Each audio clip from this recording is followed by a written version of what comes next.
Welcome to Flat Earth Debate Live. I'm your host, Nathan Oakley, and if you are new to this channel, or you've not done so already, then be sure to subscribe, hit the bell notification icon and join button if you'd like to become a Nathan Oakley 1980 channel member and keep up to date with the Flat Earth Debate. If you would like to support the channel, there is a super chat that runs alongside each of these shows while they are live, and there's also a PayPal, Patreon, crypto and thanks button in the info box below the video.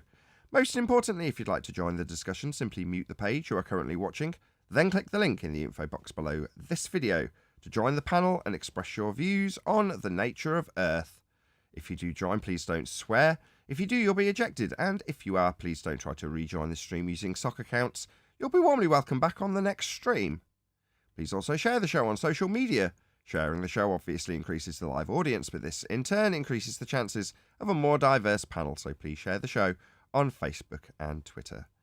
Now we are joined by Arwin, Eli, Refracted Curvature, oh no it's not, it's Righteous Force, and Neil. We're also joined by a whole bunch of people in Gilded, so welcome one and all. Hello, hello, hello. Hey, good morning. Okay, we'll deal with that as the only hello we get. Any evidence of a physical geometric sphere edge? That's the horizon, formerly known as the curve of the Earth.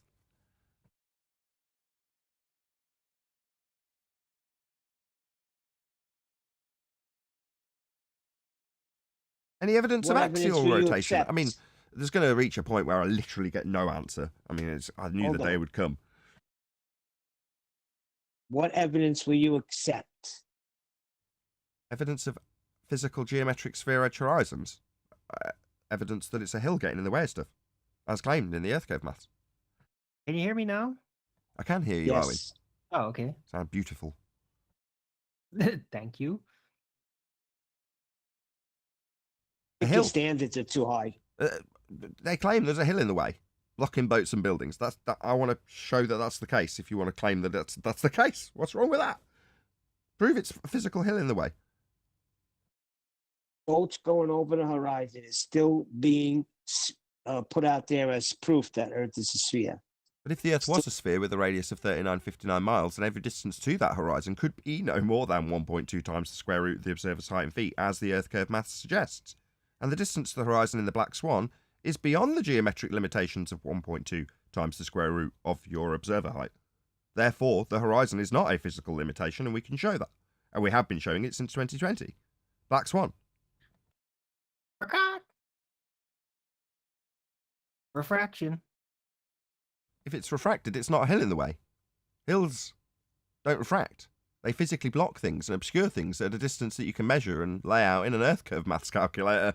That's a physical obstruction. No, but it is a physical obstruction. It just doesn't seem like one, you see. If it doesn't seem like one and it isn't one and it doesn't have physical geometry, then you can't draw tangent points out to it and assert the maths in the first instance. So further to being refracted, you're annihilating your own internal claim because you need geometry to make that geometric Earth curve claim. Refraction doesn't give you a tangent. Well, they don't need one because they do. just figured out Yeah, what do you mean they don't need one? That's not a rebuttal. Yeah, they do. It's called a tangent to Earth curve. In the geometry, it's drawn out with a line with horizon written on it. That's Earth curve. No, but you can have a tangent. It's just not going to be super stable because of terrestrial refraction. Don't dance around this. No. If you say refraction, you haven't got a tangent. So don't say you can have one when your rebuttal that you're standing by next to right now is refraction. If your refraction is your rebuttal, you don't have a tangent. Yes, you do. You have a tangent. It's just not optical. But that's what you're looking at. We're talking about looking at Earth curve here. Who's talking about looking at anything? I'm not looking at it. Okay, well, while Arwin's not talking about looking at anything, I'm asking for any evidence of a physical geometric sphere edge horizon formerly known as the curve of the Earth that's claimed to block boats and buildings. I'm being censored. I'm being censored for my Earth curve proof. What? Outrageous. Just because you're talking to me doesn't mean you're being censored. No, but there is a geometric obstruction. It's just not a visual obstruction. Well, if it's a geometric obstruction, it's got a tangent to it, and it's not refraction that you're currently stood by. Well, geometry is not exclusively visual, so... It is when we're looking at something blocking something else third Yeah, time. but I'm not doing that. Yeah, that's what I'm asking for while you claim that you're being censored because you want to talk through the fact that that's what the question's about. A physical geometric obstruction to our view called Earth curve at the horizon, marked with an X, labelled horizon. In the Earth curve maths, comparable, according to them, to what we see. Yeah, but there you already said it. You said physical obstruction, not a visual obstruction. It's a physical obstruction. It doesn't mean that it has to visually look like an obscuring obstruction. something physically. Blocking a boat or building by what you see is an optical representation of something claimed to be blocking something else physically. My God, Arwin, why are you doing this? Baldwin. But it's just an Baldwin optical alert. demonstration. That's what you said. But you're just throwing it all on optics when geometrically doesn't have to be any visual obstruction. Okay, so what you're saying is because their magic trick involves claiming geometry in mathematics and then showing you a picture of something in physical reality doesn't mean the two are the same. Yeah, that's our point though, isn't it? Almost clever, Arwin. That's a new one on you. It is? Yeah, saying, well, that's not the same thing. Yeah, that's our argument. You're just getting more and more adept at hearing what they repeat back, which is, if I'm to say, well, we wouldn't expect to see deviation at 15 degrees an hour then. And they go, no, we wouldn't. You go, but you're claiming that there is. Well, when you say, well, we wouldn't expect to see physical geometry, that's essentially the line that you're pulling here. It's a rumpus line where you say, well, the geometry of Earth curve maths and the physical obstruction in the geometry on paper in maths isn't what we'll see. So, well, why the hell are we comparing it to photos then? Because I don't know. I'm not. But they used Yeah, to, but you're but then they not. realized how pointless it was. So nobody's claiming that the horizon is actually visual representation of Earth curve. Okay. You see? Okay, there's two different levels to what's going on here. There's the actual argument in its literal and simplistic terms. That's Earth curve obstruction, horizon blocking things in the distance. Here's the maths to show that. That's the claim. What Arwin's doing is showing you the cognitive processing that a debater who believes you're on a ball will employ in order to defend being on a ball when we've debunked it with the black swan. You have to dance between, you're not really seeing it, we're just talking about maths, and in those maths light bends, but in physical reality we've still got a tangent in the maths. It doesn't matter that what's being represented optically isn't what's in the maths, because they're two different things. It's like, yes, that's our point. What you say in the maths is going to be blocking our view isn't what actually blocks our view. That's the point. The two aren't the same. What they say is Earth curve isn't what you see. But Arwin's throwing that back at me like it's his argument against me. Just psychology rather than actual globe defense. Nobody's actually expecting the horizon to be visually geometric, right? I mean, the terrestrial refraction just makes that impossible. Double down on it. I love it.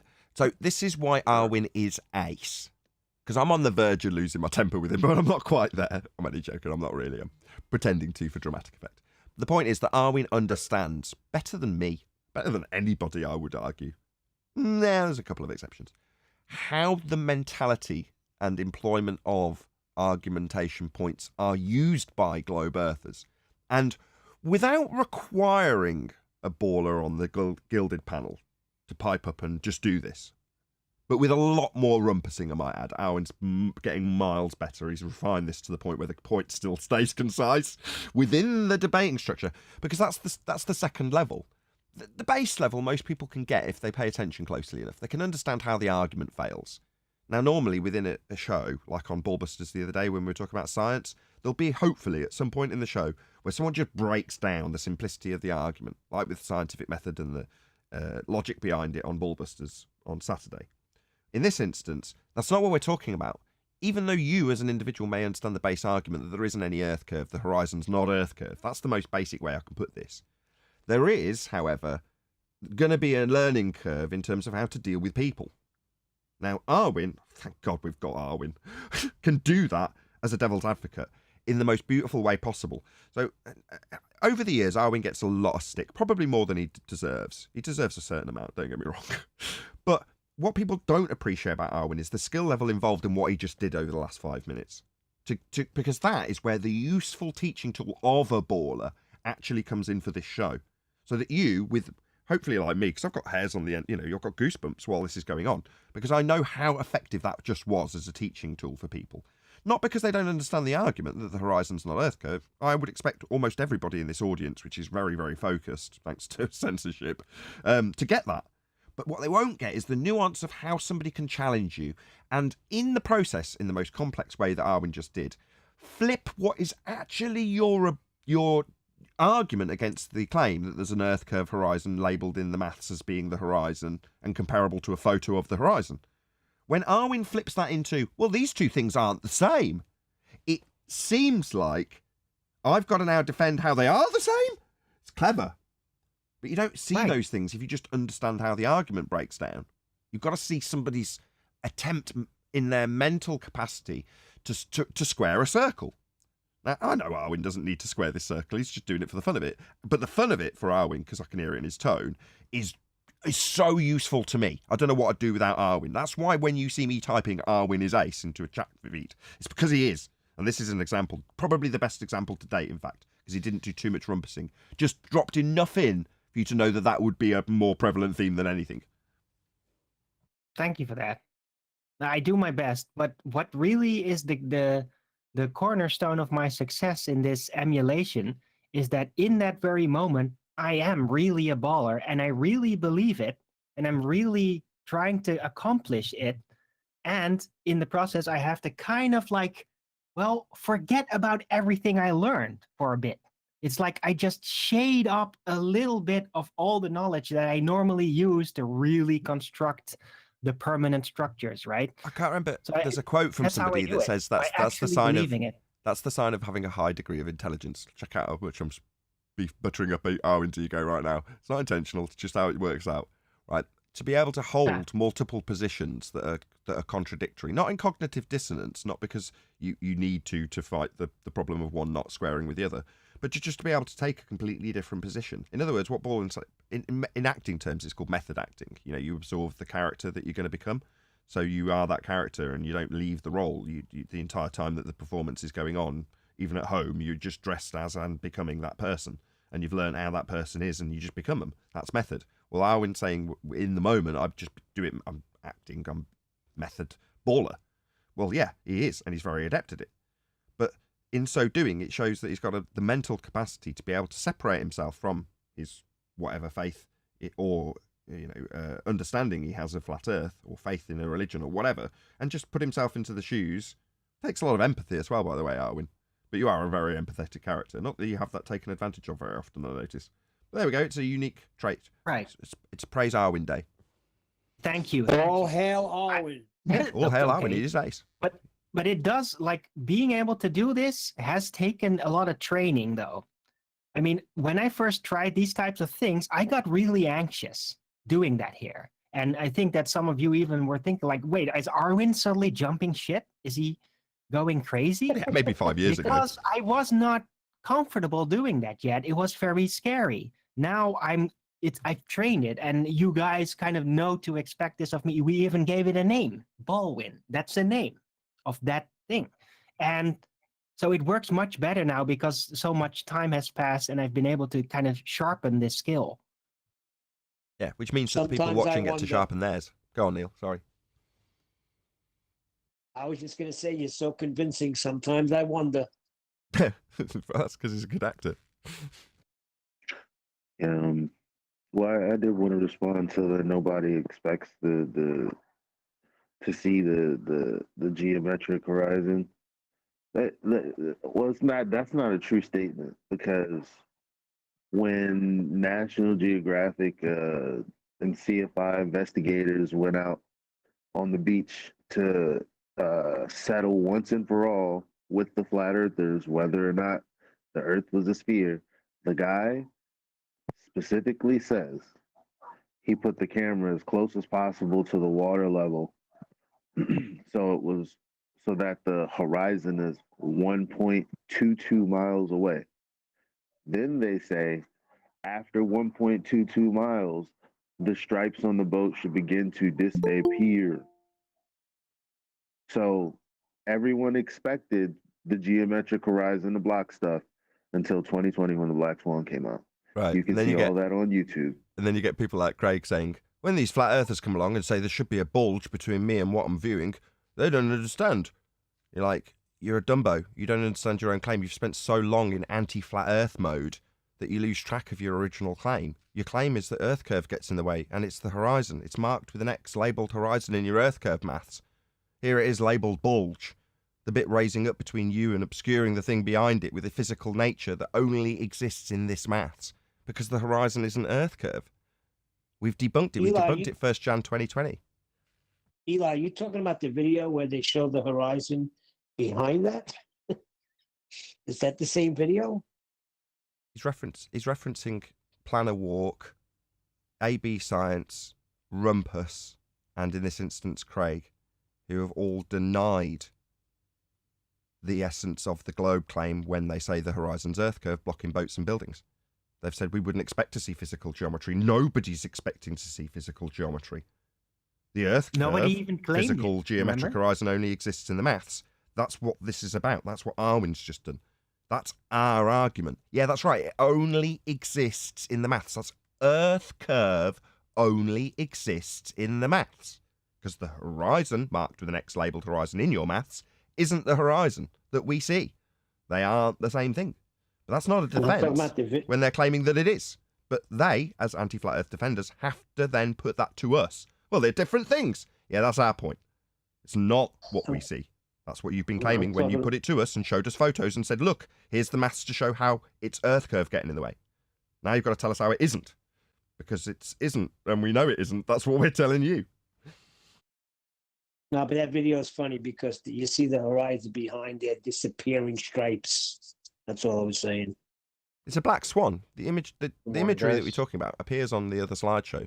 Not this one, background as one, as I call them. But in those images, you've got their black swan, which is to say, they say, "Hi, look, check it out. The stripes are disappearing at 1.2 times the square root of the observer's height in feet, as labelled in the maths as being Earth curve at the horizon."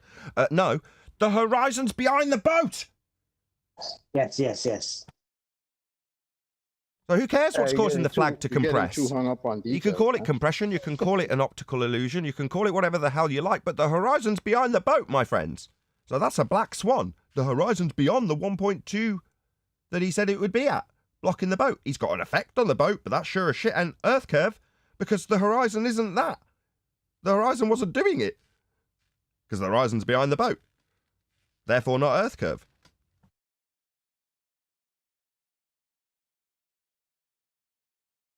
Next. Yeah, next, we could move forward and look at the Rayleigh criteria and explain how the angle limited your resolution of the boat. Because you were so close to the ground, limiting your angle? We could do that. Who cares? It's not Earth curve. Moving on. Any evidence of axial rotation of the Earth-based variety, given how flat it is, and how the Earth curve horizon isn't blocking boats and buildings? Well, pretty much the same category, isn't it? I mean, we wouldn't expect to see Coriolis deviation on a spinning globe Earth, Mic check. even though we would, but I hear you. Thank you, Neil.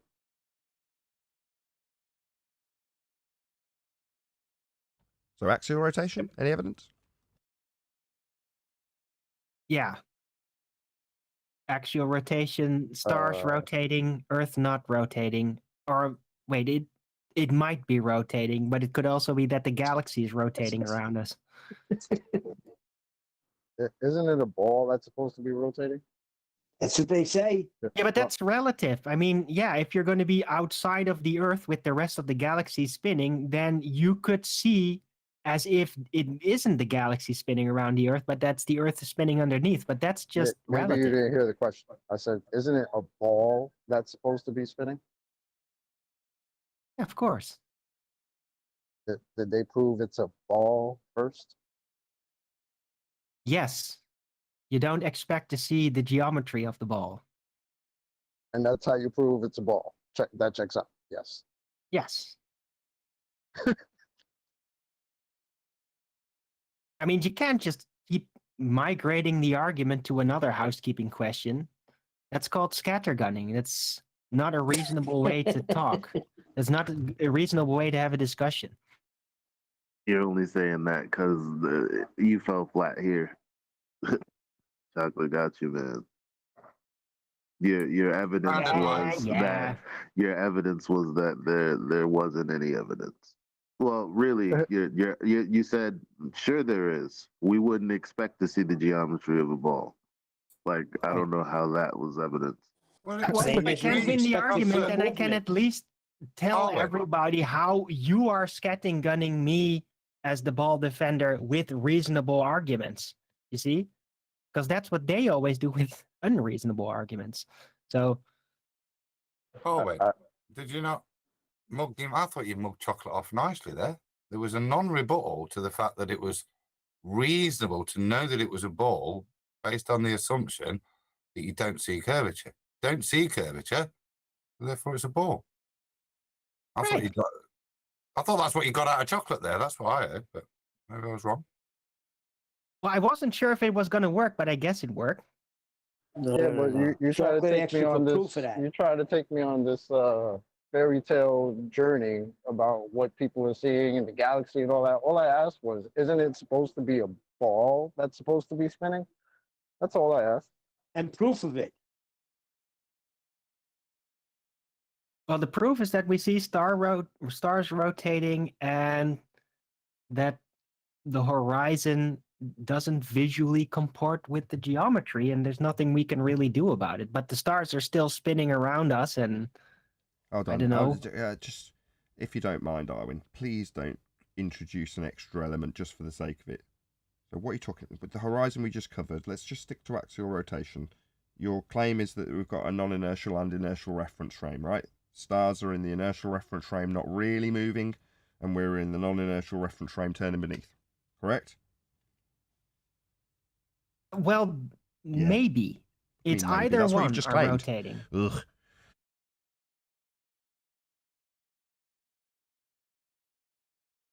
But that's my argument. My argument is that the Earth might not be spinning, but that the galaxy might be spinning around us, which is, by the way, a very geocentric type of sentiment, and that's usually discarded. But doesn't mean it doesn't have to be true.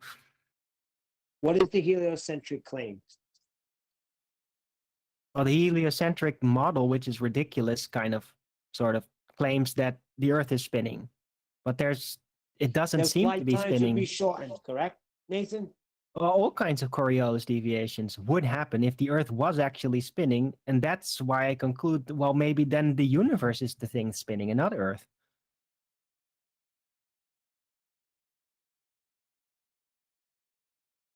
So far, I've heard the galaxy, the universe, stars. I ain't hear nothing about the actual ball that we're supposed to be on actually spinning. But thanks, Right. Ollie. Yeah, but it might not Right, be yeah. spinning. That's my point. Well, that would be a serious problem for the heliocentric nonsensical model, wouldn't it? That's right. Well, not a problem that any math can solve. I mean, Oh, okay. you know I'm actually right about that. Sure. Doesn't matter how surreal the solution is, math can always wasn't work a way supposed to through. be.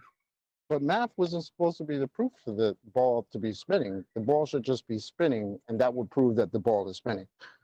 So maybe And that goes back to my first question: is it a ball that's spinning?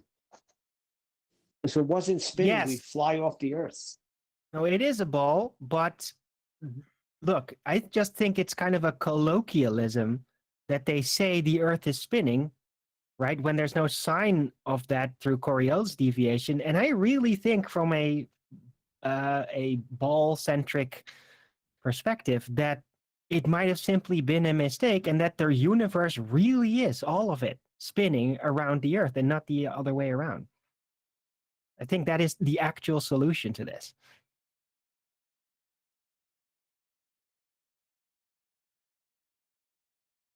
Show 1478. Yes? Any evidence of the distance to the sun?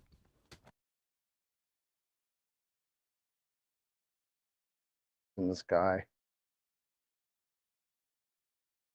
Yeah, unfortunately, angles don't translate into actual numerical distance.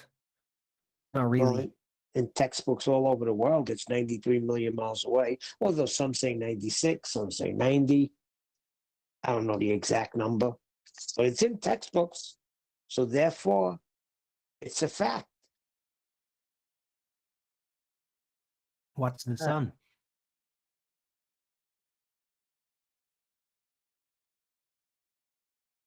I don't know.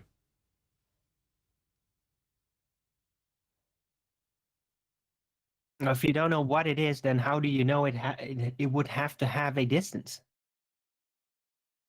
It's asserted to have a distance in the heliocentric overarching Western worldview that we're on a sphere, flying around it with a specific distance based on an R value and an assumption that that R value that was also assumed is implied to be Venus's R value, therefore giving you Kepler's third law to scale all of the different distances, including the sun. Right, but it is basically based on a mathematical assumption of this network of distances, right? That's how they created it. But they don't actually know it, though. They don't know through measurement, even officially, not even with supposed NASA in space. They actually measured that distance? I don't think so. No, what they do is they claim, based on Kepler's third law and the assumption that Venus has the same radius value as Earth and therefore they can use all the scaling values, that they'll have a specific return signal time. And because they already know what time they're expecting to see that return signal, they look in the fuzz and mess of noise and go, there it is, right when we were expecting to see it. That's what they actually do. Wow. Shout out to Tony Whitcomb. Wow. Panel is ace. And Kent, let's put this up actually. Hold on. There we go. Oh no, it scrolled by already. Oh, there we go. Panel is ace. And can Adam Meakin send Baldwin the Houston, we have a problem, please? That sounds like it's in code to me. But thank you very much for the £50 super chat, which is immense. Really appreciate it. Is the emissary still here? Yeah, Shout out back to you, Tony. Any new information, Your Eminence? Oh God. We're still in housekeeping. We are. Sorry. We're actually talking about real shit. That's actually not real shit. Any scientific evidence of gravity on that note? Scientific evidence of what? Gravity. Speaking of real shit, that's not real shit. What's that? What's the naturally occurring phenomenon? What? Why even invoke science? Does there have to be a thing first? Hold on. The other day, Chocolate, this guy told me as I was talking to him during our apple picking that I'm an idiot because if the Earth wasn't spinning, we would not be standing here having this conversation. We'd be flying off into space. Wait, what? That if the Earth wasn't spinning, you moron, we would not be standing here having a conversation. We'd be flying into space. So that's what I was going to ask. Wait, so you if the think Earth that- was still, we'd be flying off into space. But the fact that it's spinning and about 1,000 miles per hour at the equator, that means we stay on Earth. So do you see the mental gymnastics people have to deal with to make this stuff make sense? It's But crazy. he flipped it inside out. I mean, does he think Exactly that my Earth- point. Right. Does he think that gravity or that Earth spin actually creates the gravity or something? What? That's what I was wondering.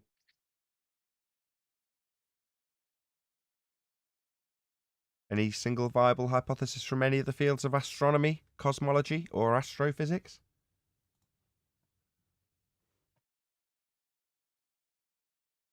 They can't.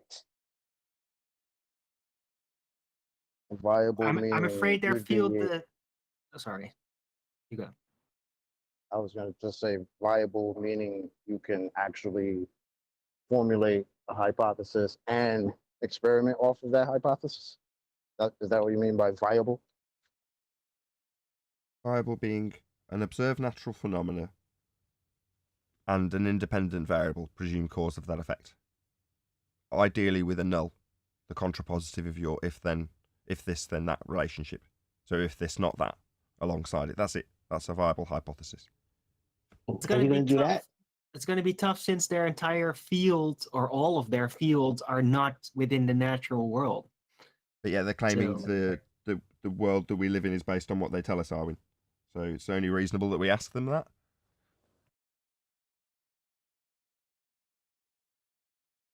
So Dr. Becky's not doing science, right? Well, she's doing email.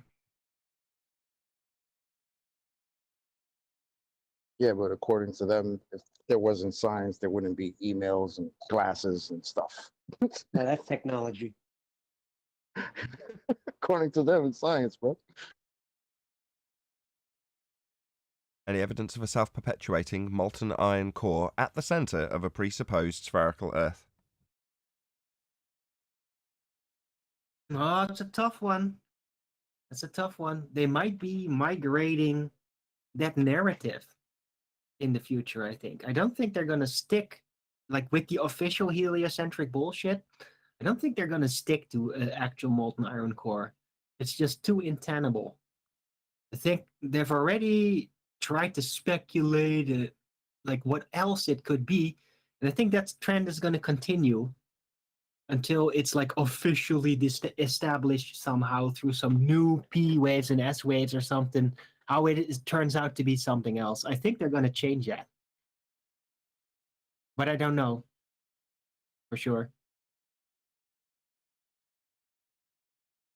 Any evidence that you can acquire an elevation angle measurement from a curved baseline? No, that's impossible.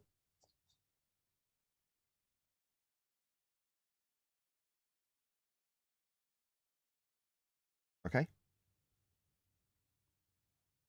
Any evidence you can have gas pressure without the necessary antecedent of a container, aka dome or firmament or whatever you poison? No, gas pressure has to be contained. That's why it's called pressure. Maybe it might be possible, but it's impossible to ever test because we are contained. Without So- containers. Yeah. But there's always one container in which we are, which there is gas pressure in. And so it's literally impossible to test such a thing without a container. And that defeats the entire point. Gradient. Yeah, but gradients still happen within containers. So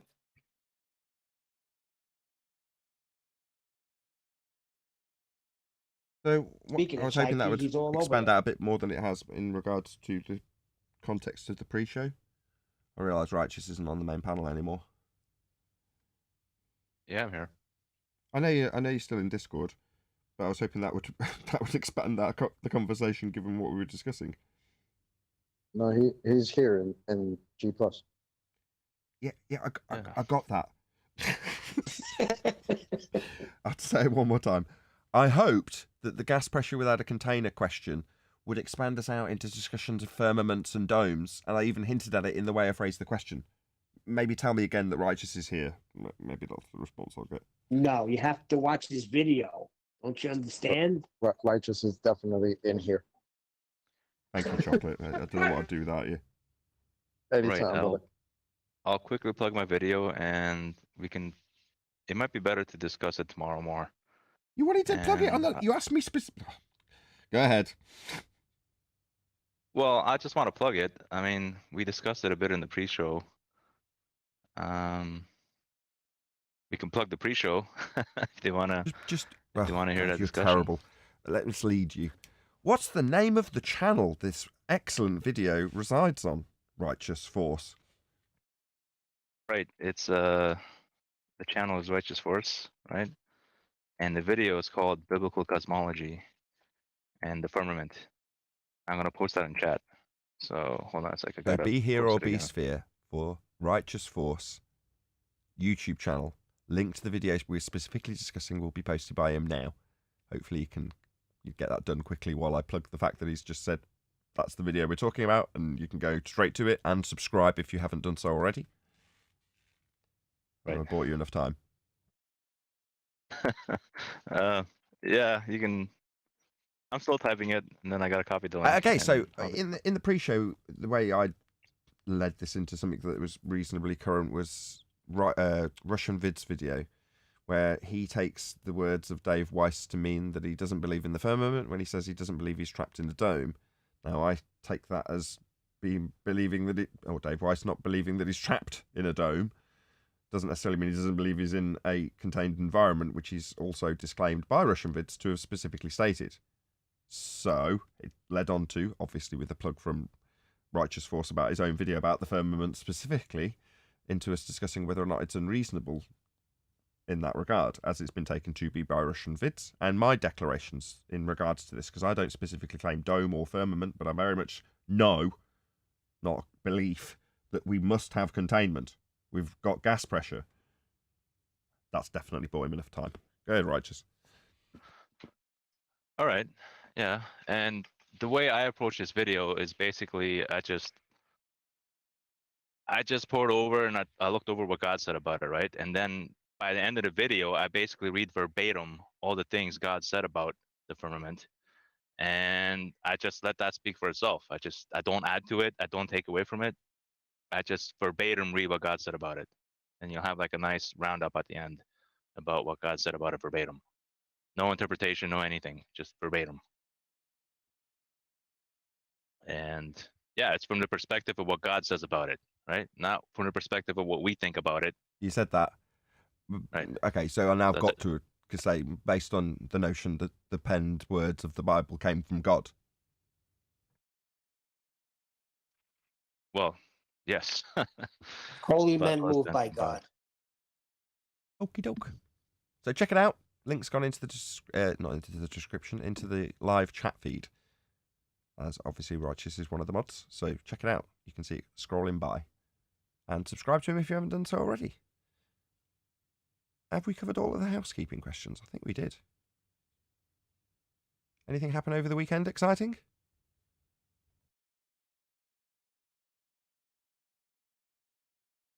Well, you're all an exciting bunch, clearly. Got a lot to tell me. Alabama lost. No, not in sports-related terms. In flat Earth-related terms, Neil.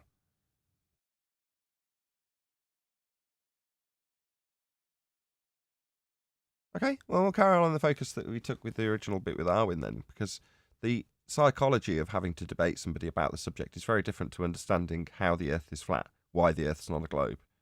And in years gone by, while we were in training, because we were actually engaging in the psychological battle with people who are double-speaking their way around their own contradictions in real time, and over a long format, might be a couple of hours of that going back and forth, there's less educational value to it because it's so long and drawn out with all the interruptions and the talking over and the double-speak contradictions having to be referred back to their original claims and so on and so forth.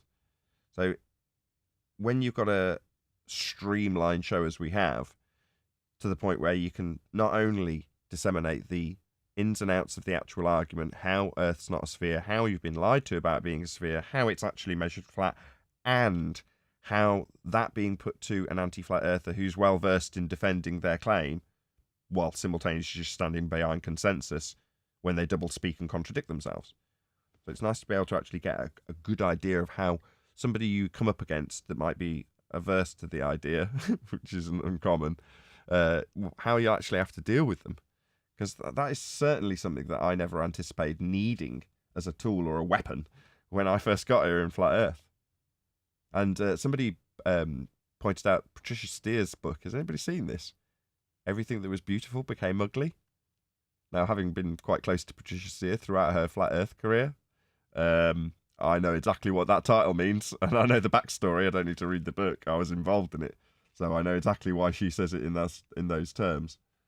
But one of the aspects, which isn't necessarily this social aspect that she may be more focused on than I am in this instance, that I wasn't at all prepared for, was the notion of somebody's defense of the globe, how they would psychologically cope with the attack on their faith by us in a cognition that was weird, double speak contradictions, denying your own claim, all that kind of stuff I'd never anticipated would have befallen me when I got here. I don't know about any of you guys. Did you anticipate it would be a slog? We'd have to be sharpening knives, as the analogy goes.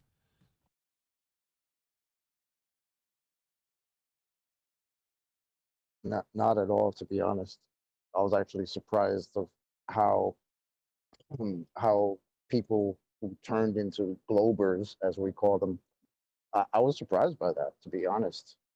I figured everybody has senses like I do. Well, I mean, obviously there's just exceptions, people a bit handicapped or whatever, but everyone has the same experience on Earth. I thought this would be easy peasy kind of. I didn't realize how serious the indoctrination was, and I didn't realize that there weren't people that didn't ever question any of this. So me, I did, since I was young, but I didn't realize that there were those that didn't, just accepted all of it completely. So that struck me by surprise hard. Didn't realize I was going to get told to never produce and kill myself and all this other stuff because I don't think I live on a ball. I didn't think it was that serious, but apparently it is. I completely concur. I got here and thought, next man I tell about this is going to be so excited, just like I am.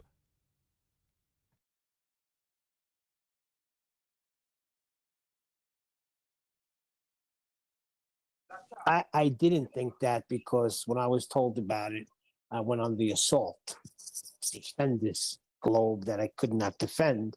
So I could not find any validation as I searched and searched and searched.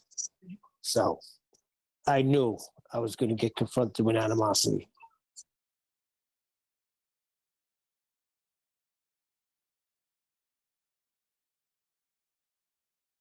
Anybody else? What were your apprehensions of dissemination of the information to a third party when you got to Flat Earth? Did you have the apprehension that it would be a joyous thing to disseminate, as I did and Chocolate did? And you were a bit shocked when people were very defensive of their overarching paradigm being changed? I mean, why would you be defensive of your entire paradigm being changed? I mean, come on.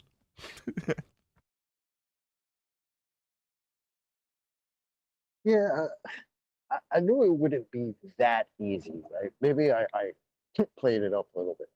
Maybe not easy peasy lemon squeezy, but I figured that this information's out there. It's very easy to see, and if you base what you've learned on, like, along with your experience in life and reality, then it would be easier. I didn't think it would turn into, oh, you guys just want to go backwards in technology and humankind and everything we've learned, and like a lot of things that were said that I was just like, what are you talking about? Are you all right? Weird stuff that I never thought I'd get just because I don't think I live on a ball. Weird.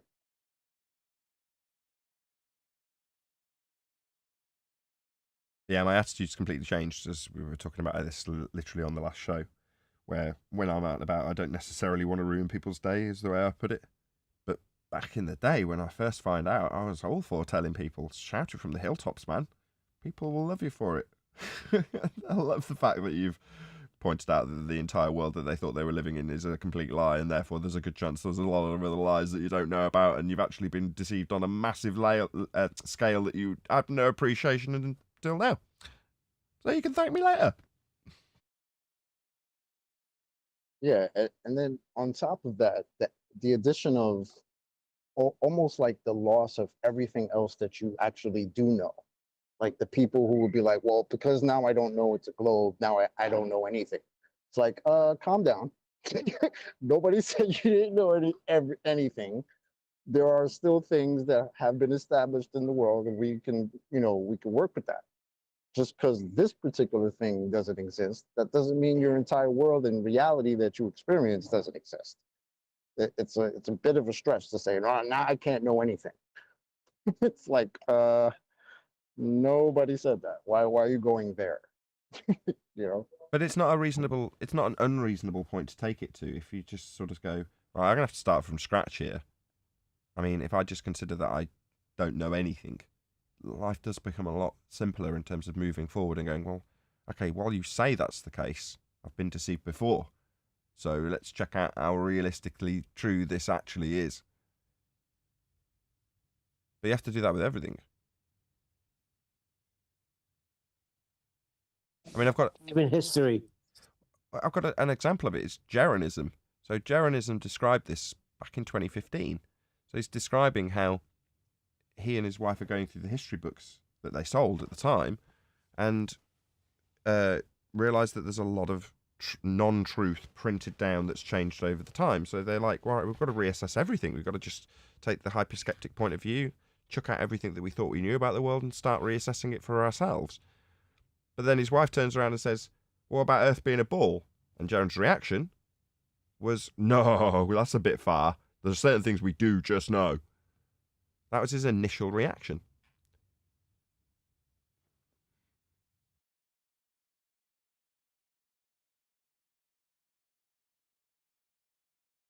That's an interesting switch, huh? There are certain things we just know, so now we can't prove anything. A little weird, but hey. I wasn't necessarily referencing back to the current discussion in regards to scientific evidence being proof. That's not really what I was talking about. I'm just talking about the sort of the mental road is so different for everybody that gets to this subject, and it's never really about a contemplation of the ground you're walking on. Like I said earlier, that's a different level in the discussion. Just understanding the argument, obviously you've got to have a good grounding in understanding how you're right and how they're wrong if you're ever going to have the slightest hope of winning. But that's at a bare minimum. That's what you've got to have. But what most people don't have is the psychology behind how somebody gets to be the way they are. Now, if you use Jaron as an example, obviously it's not the case that he continued in that vein, or he wouldn't be where he is now, talking about flat Earth. But Is he? Can we try not to take this away from the actual point, please? I know it's hard. You've all been attacked personally. It's not the point we're making about now. flat Earth. I'm just asking a question. Is he? I don't know. It's not the point I'm making. The point I'm making is if you can... Chocolate and I have both given an example. You've given an example, Neil. Now I'm giving a different example where someone was originally not, oh, wow, it's flat. Oh my God. As opposed to that, it's like, oh, hold on, that's a bit much. It's just a different way of starting off your journey. Well, everybody's different.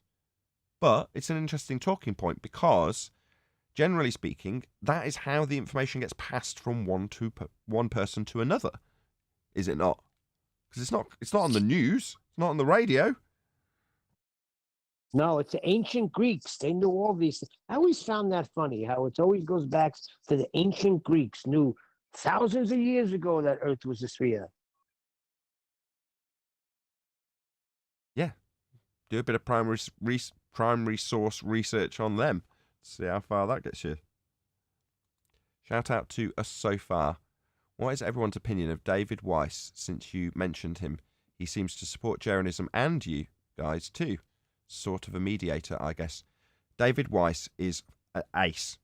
And as much as I like Russian vids, it's one of the only things we disagree on. So when I talk to Russian vids, his opinion of David Weiss isn't very good.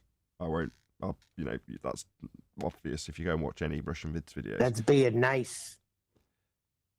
Dave's caught in a very difficult position at the moment in all of this. I feel very sorry for him, actually. It's not a position he should be in because of what the work he's done and the kind of person he is. He doesn't deserve to be caught. Now, I have made every effort on my side to keep Dave Weiss out of the current discussion. In the same way, I'm trying to keep it out of this current example about how people come to the subject and therefore psychologically feel about disseminating it to others. But there we go. Whether or not I want to deviate from the fact that Jeranism's calling us scammers because we say science proves things, David Weiss is caught in the middle of that. Yeah? And he doesn't deserve to be in any way whatsoever referenced in regards to this. He's got no part of it. So, yeah. I meant Russian vids. Oh, did you? Oh, my bad. Us. Can I just shout out Mike 808 before we move on? My biggest surprise is how emotionally invested so many people are in a topic they know so little about.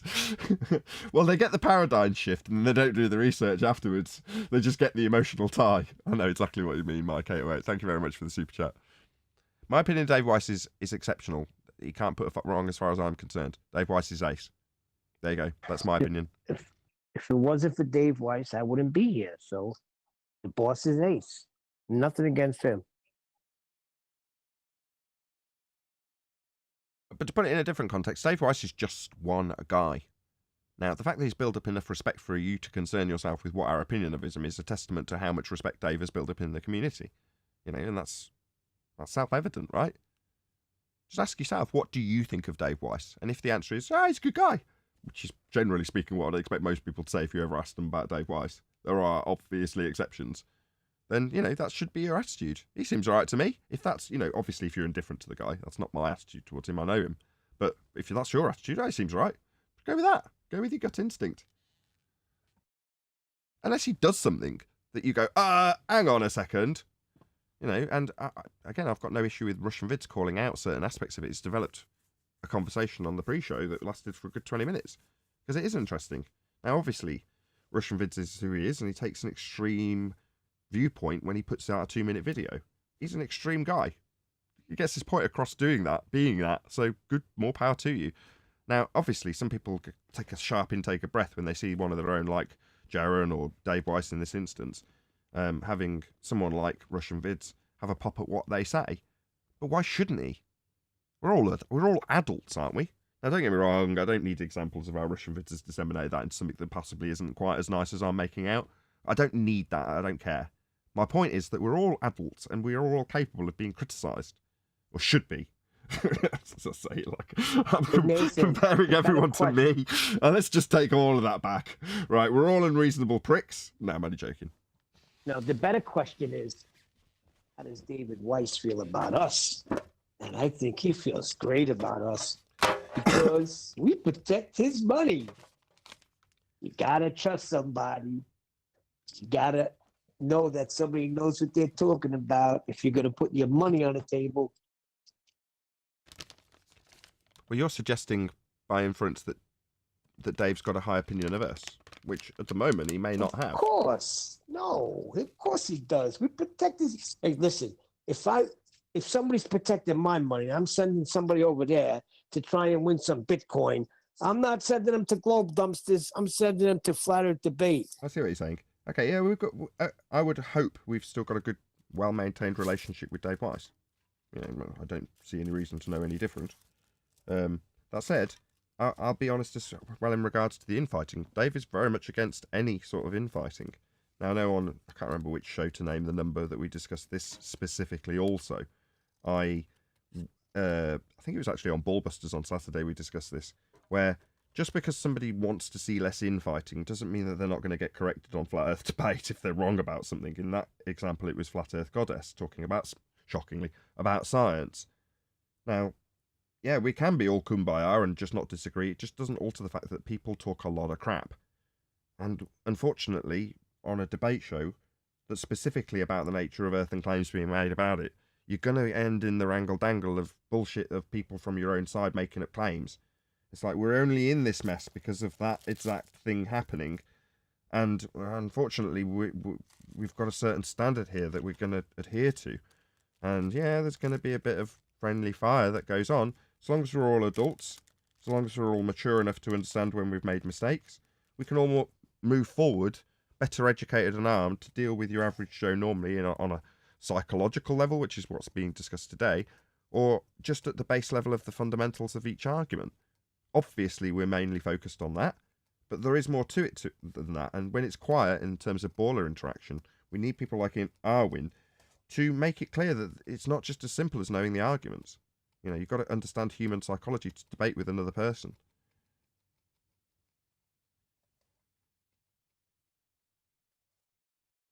Did you like my thumbnail, by the way? I put it in Master B. Because we were discussing the bulge and the denial thereof. No? Well, I liked it. I rattled it together while we were doing housekeeping. Now, I'm not stressing about monitoring this stupid computer. That said, it may crash, you know, it's only a stable, and it's only claimed to be stable till it's not. But yeah, I don't have to faff with it now during the show, so I can actually get back to making decent thumbnails. Hopefully that will increase the viewer interaction, because typically that's the thing that makes you lack a bit of viewership if you've got a crappy thumbnail. Well, if I can get back into the rhythm of making thumbnails during the shows and then getting them published rather than sitting here going 98, 99. Oh no, it's throttling. Oh no, is it going to crash? Anyway. I can start enjoying this computer now, actually enjoying the benefits of having a nice new computer rather than spending hours and hours tuning it and making it work the way I'd like it to work. Well, now it does, so I can actually enjoy it. Hooray! Obviously, it's wonderful having all of this interactive technology because then you can generate fantastic conversations with panel members when you've got about 20 people on your show.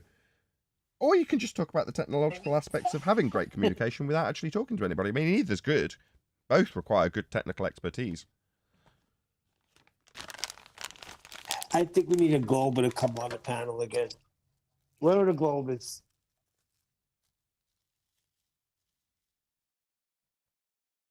No? I was gonna say, if I wanted kumbaya, I just stayed on the globe. I don't want to agree with people just because they're cool. If Chocolate. it's not based in reality, I want no parts of it. Like, You can't kick do rocks. that. You can't have your cake and eat it in that regard. Do you know where I'm going with this, Chocolate? The metaphorical hill that you fall down, right? So if you're like, if I wanted kumbaya, I'd have stayed on the globe. That's like saying metaphorically, I wouldn't have fallen down the hill. But you can only be in a position to say, I've got the choice between either or if you've fallen down the hill. In other words, it's a bit like taking, as much as some people don't like the metaphor, it's a bit like Neo stood with the two pills in front of him making the choice. Once he's seen the outside world and that he was in the Matrix and knows it for himself having seen it, you can't then be blissfully unaware at the top of the hill going into the office each day. That isn't possible from that point. So you can't just say, oh, well, if I wanted kumbaya, I'd stay on the globe. It's like, nah, because that choice ends up being an anti-flat earther, doesn't it? And that's worse. I think it's more hellish. You know, when I quantify some of the crap that we have to deal with as a flat earther, when I quantify it and actually put it into the context of what an anti-flat earther is, what they stand for, how they represent it, and ignore the overriding thing that I normally focus on because I'm a YouTuber, right? I put my YouTube hat on and go, I want that success. I want to be promoted to that many people. I want my videos to get 20,000 views. I want all of those things. So that tends to take over because I've got that hat to wear. But it is just as easy to take it off and even take off the flat earther hat and just stand back from both groups and go, which one would I rather be? Having fallen down the hill. Yeah? Because I can't be on the top of the hill blissfully aware. I can't go back into the Matrix and throw up the red pill. That's not possible. So therefore, which one's better? Looking down and comparing me to Katz and Craig and whoever, all the anti-flat earthers you can name, Rumpus, right? But what is possible though, right? You can turn on any space documentary and cartoon and that what will you get fed? You'll get fed your narrative that you think you just lost, right? So I think, and I understand what you mean with the anti-flat earthers understanding the arguments and having to make the opposite arguments, which makes them anti-flat earthers. I get that, but I think the consensus that allows these people to go to sleep every night very comfortably saying, oh, the entire world believes it's a globe just like I do. I think that's a lot stronger, and that's what keeps them going. That blanket is very, very comfy. That consensus blanket. You're saying that the blanket of consensus is enough, and the pain relief of attacking us is enough. That's what you're saying. Yes. It wouldn't be for me. Yes. Yeah, wouldn't be for me either. And that's why I'm here. Right. With that, I'm going to say if you are watching this on either Nathan Oakley 1980 or Nathan Oakley Premiering streams, then stay tuned as there will be an after show to follow. Unfortunately, if you are watching this live, this is where we bid you farewell. A massive thank you to all of you who smashed the super chat, especially Tony, as it was £50. Thank you very much indeed. Also for liking, commenting, sharing, subscribing, joining as a Nathan Oakley 1980 channel member, and all that good stuff. Another massive thank you to today's Gilded and G Plus panels for making today's live show possible. Once again, stay tuned if you're watching on either Premiering stream. I've been Nathan Oakley, and I will see you all in the next video.